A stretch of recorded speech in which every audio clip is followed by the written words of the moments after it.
சுகாதார மேம்பாட்டு பணியகத்தில் வைத்தியராக பணியாற்றுகின்றேன். வாராந்தோறும் சுகாதார மேம்பாட்டு பணியகத்திலே நடைபெறுகின்ற இந்த சுகாதார உதவியாளர் மாநாட்டிலே இன்று முக்கியமாக 2 விடயங்களை பற்றி நாங்கள் கலந்துரையாடினோம். முதலாவது தோல் புற்றுநோய் சம்பந்தமாகவும், மற்றது பொதுவாக புற்றுநோயின் பின்னரான அவர்களுடைய அந்த ரீஹபிலிட்டேஷன் ட்ரீட்மெண்ட் சம்பந்தமாகவும் நாங்கள் இன்று உரையாடினோம். உங்களுக்கு தெரியும், இலங்கையிலே அதிகமாக புற்றுநோயாளிகளுடைய எண்ணிக்கை அதிகரித்து வருவது காணப்படுகிறது. குறிப்பாக இந்த மே மாதம் தோல் புற்றுநோய் சம்பந்தமாக மக்களுக்கு ஒரு தெளிவை ஏற்படுத்த வேண்டும் என்கின்ற நோக்கிலே அது தொடர்பான சில விடயங்களை மக்களுக்கு நாங்கள் அறியத்தரலாம் என்று நினைக்கின்றோம். உங்களுக்கு தெரியும், தோல் நோய் என்பது, குறிப்பாக தோலிலே ஏற்படுகின்ற புற்றுநோய் என்பது 2 வகையான புற்றுநோய்கள் காணப்படுகின்றன. ஒன்று மெலனோமா என்கின்ற புற்றுநோய், மற்றது மெலனோமா அல்லாத ஏனைய புற்றுநோய்கள் என்று நாங்கள் வகைப்படுத்துகிறோம்.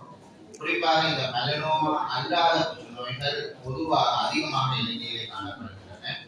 குறிப்பாக எங்கள் தோலிலே மெலனின் என்கின்ற ஒரு வகையான நிழற்பொருள் காணப்படுகின்றது. இந்த மெலனின் வெயிலிலே காணப்படுகின்ற அல்ட்ராவைட் கதிர்கள், யூவி கதிர்களை எங்கள் உடலிலே பாதிப்பை ஏற்படுத்தாமல் தவிர்ப்பதற்கு காணப்படுகின்ற இயற்கையாக எங்கள் உடலிலே காணப்படுகின்ற ஒரு ரசாயன பதார்த்தம். அந்த பதார்த்தம் ஏற்படுகின்ற மாற்றத்தினால் தோலிலே இந்த மெலனோமா அல்லாத புற்றுநோய்கள் ஏற்படுகின்றன. குறிப்பாக நாங்கள் இந்த புற்றுநோய்கள் அதிகரிக்கின்ற பொழுது தோலிலே பல மாற்றங்கள் ஏற்படுகின்றன. இதனை மக்கள் ஆரம்பத்திலே கண்டுபிடிப்பதன் மூலமாக 100% சிகிச்சை 100% இந்த சிகிச்சையை பெற்றுக்கொள்ள முடியும். குறிப்பாக நாங்கள் இந்த வெயிலில் நிற்பதை நாங்கள் தவிர்த்து கொள்ள வேண்டும். குறிப்பாக அதிகமாக நேரம், குறிப்பாக இன்றைய காலநிலை அதிகமாக வெயில் காணப்படுகின்றது, அதிக சூடான ஒரு காலநிலை காணப்படுகின்றது. குறிப்பாக வெயிலிலே வேலை செய்கின்ற நபர்கள், வெயிலிலே அதிகமாக வெளியே செல்கின்ற நபர்கள் வெயிலிலே செல்லுகின்ற பொழுது தங்களை பாதுகாத்துக் கொள்ள வேண்டும். குறிப்பாக நாங்கள் பொதுவாக கூறுகின்ற விடயம், தொப்பி போன்ற விடயங்களை, உடை போன்ற விடயங்களை நீங்கள் உங்களோடு எடுத்து செல்ல வேண்டும். மேலும் உங்களுடைய உடைகளை வெயிலிலிருந்து உங்கள் உடலை பாதுகாப்பதற்கு ஏற்றாற்போல் உடைகளை அணிந்து கொள்வது முக்கியமானதா. மேலும் உங்களுக்கு தெரியும், சன்கிரீம் என்கின்ற ரசாயன கிரீம்கள் காணப்படுகின்றன. அவைகளை உரிய முறையிலே பயன்படுத்துவதன் மூலமாக இந்த தோல் புற்றுநோயிலிருந்து எங்களை பாதுகாத்துக் கொள்ள முடியும். மேலும் இது தொடர்பான உங்களுக்கு மேலதிக தகவல்கள் தேவைப்படும் பொழுது வைத்தியரிடம் சென்று அதிலிருந்து நீங்கள் அறிவுரைகளை பெற்றுக்கொள்ள முடியும். குறிப்பாக இந்த மெலனோமா என்கின்ற புற்றுநோய், இது தோலிலே ஏற்படுகின்ற தோல் கலைகளிலே ஏற்படுகின்ற மாற்றத்தினால் ஏற்படுகின்றது.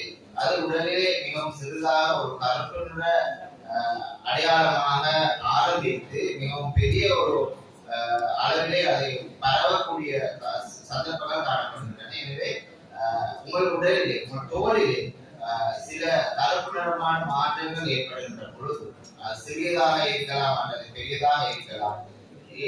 எவ்வாறான மாற்றமாக இருந்தால் வைத்தியரிடம் சென்று அதற்குரிய ஆலோசனைகளை பெற்றுக் கொள்வது மிக முக்கியமாக காணப்படுகின்றது. ஆரம்பத்திலே இந்த தோல் புற்றுநோயை கண்டுபிடிப்பதனால் 100% சிகிச்சை முறை மூலமாக 100% நாங்கள் 100% அதிலிருந்து எங்களை பாதுகாத்துக் கொள்ள முடியும். மேலும் நாங்கள் இன்று கதைத்த இன்னொரு விடயம் தான் புற்றுநோயின் பின்னரான ஏற்படுகின்ற ரீஹபிலிட்டேஷன், அதாவது புனர்வாழ்வு சம்பந்தமாக உரையாடப்பட்டது. உங்களுக்கு தெரியும், புற்றுநோயினால் ஒரு மனிதன் பல வகையான மாற்றங்களை அவனிலே ஏற்படுகின்றது.